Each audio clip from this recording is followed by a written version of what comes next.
On today's video, we're going to be doing a little bit of a battery upgrade. So here's my GX. It's been sitting here. Got the key. Nothing. It's completely dead. So we're going to have to open it up and let's see how this is. So got to do it the old school way. Pop the hood.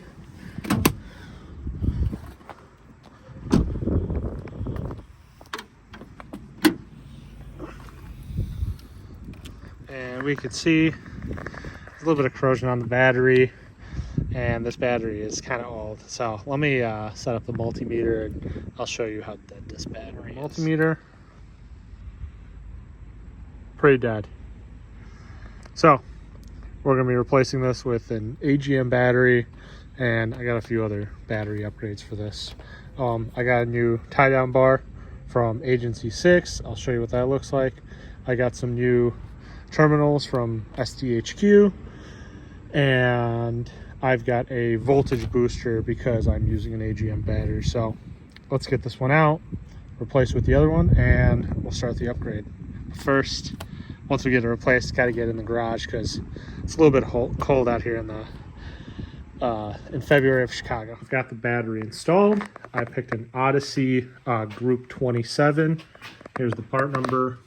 AGM 27F. I had a size 24 battery in here.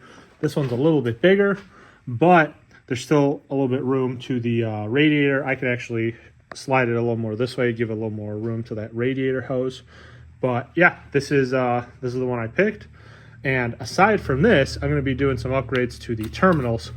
So taking these off, you can kind of see the positive side. You've got this like bracket, and then this one here, and then it's bolted onto here. So I'm going to remove that. This one here though, it goes into here and it's like crimped, and then you've got the ground wire that goes here. This is for something else that I removed, but there's the ground. And so because I have accessories and a few other things, I'm going to be upgrading to this HDHQ billet terminal kit. So I bought this to be able to install more accessories and just make it a lot cleaner.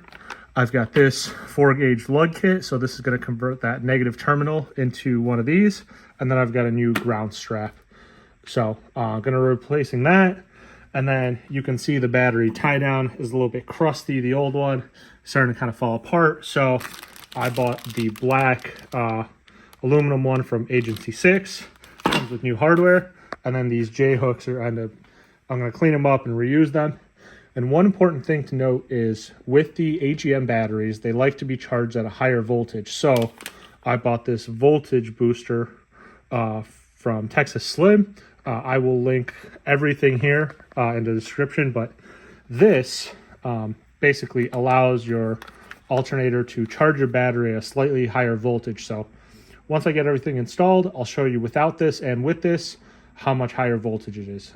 These AGM batteries like to be at like, I think 14.5 volts for charging. So this really helps with that and helps keep the battery life better longer. This is what the kit looks like from SDHQ. You get 2 of these. So you've got multiple holes. This is a 5/16. This is a 1/4 inch. This is a 3/8 bolt, and this is a 5/16. Here's all the hardware. Comes with washers. You've got 2 felt washers that go between the terminal and the battery. One says positive, the other one says negative, and it comes with these rubber covers, which are really nice. So it goes like this, and then you can run your cables through these openings, mount them here, here, and this keeps everything covered. And then your battery cables will basically mount to this 5/16 hole here and here. And then all your accessories can mount on either side. You got a bunch of different ports to make it super easy to wire up multiple different things.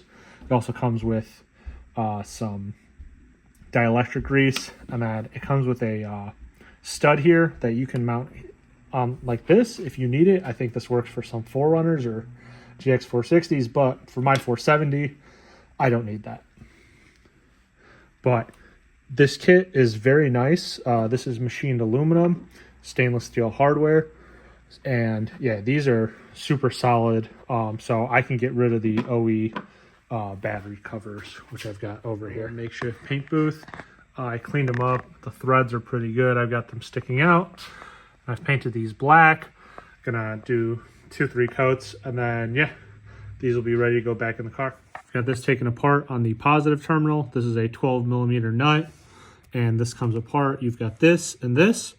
And then so now I'm gonna go to this side, and because this is crimped, I will cut this, remove the ground, which is right here. And so I've got a completely new ground, and then I'm gonna install the new terminal onto here. The ground is here on the fender. It's a 10mm bolt. It comes off. It's got this little anti-rotation, and then I'm gonna cut it right here, and then I'm gonna cut this here to get rid of this, and that's going to get replaced with this.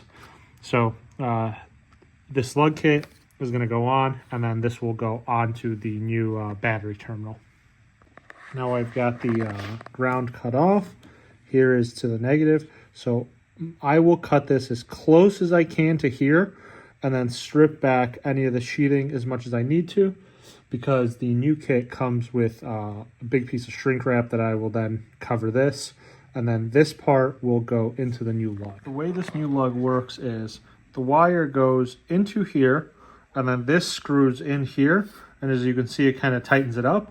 And once you get it really tight, you can put the shrink wrap on top and shrink wrap this, and that's what's gonna hold the negative terminal in place. I tried to use this compression lug, but unfortunately, I stripped the threads, as you can see. I tried opening these up, bunch of stuff, didn't work. So what I ended up doing was I bought these copper ends. I'll link them. This is what it is. I used a 2 gauge, and I ended up buying a hydraulic crimper. It comes with a bunch of different sizes. Yeah, those the compression fitting just did not work for me. I feel like this is a pretty good solution. You can pull on this, it's not coming off. I'm going to throw some shrink wrap over it, shrink wrap it, and then, yeah, should be pretty much done and ready to put these on. I have the heat shrink on, and I've got it bolted up to the top. On the rear side, I have, this is for the 12-volt plugs in the trunk. This is for the switch panel up here. And then on this side, this thicker cable is the ground strap that goes here to the body. On the positive terminal, again, one of these is for the switch panel up here, the fuse block. The other one is the 12-volt plugs in the trunk. And then these two on top are the OE battery cable. I've got this, and now I'm going to take these towels off and be ready to install these terminals and fully tighten them down. This kit comes with these felt washers.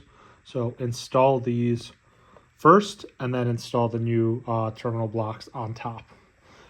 Because these are aluminum, kind of helps with any corrosion or any issues on your battery. Here's my battery all wired up with the covers on it. So I'm going to put a little bit of dielectric grease on top where it's exposed. And the last thing to do is install this voltage booster. So I bought this one, this Voltage Booster Pro, and it comes with a nice little instruction kit. Yeah, get this open. So, for the GX470, when you open the fuse box, there is a 7.5 amp fuse here, which is this one right here. So that's going to get taken out and replaced with this. So I'll show you what this looks like here.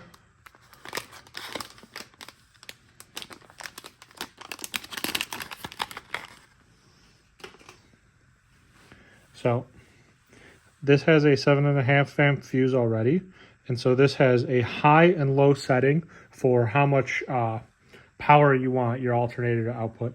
So I'm going to start with low, and I'll show you guys how this works. So I will turn the car on without this, and I've got a voltmeter in the back. So I'll show you what the car is running at without this, and I'll install this, and then I'll show you what it runs with this installed so you can see the difference. So I've got the GX on. It's a little bit loud, but I'm at 14.1 volts without the new voltage booster. So I will turn it off and show you what it's like with the voltage booster. I've got the voltage booster installed on the low setting, and checking the voltmeter back here, it reads 14.5 volts, which is what the AGM battery's like. Here it is all wrapped up. The cover still completely closes with the voltage booster. Here's my battery setup, winch, everything's great. Yeah, I'm very happy with this. So I'll have a link for everything in the description. If you like the video, give it a like, subscribe to the channel, and I'll see you next time.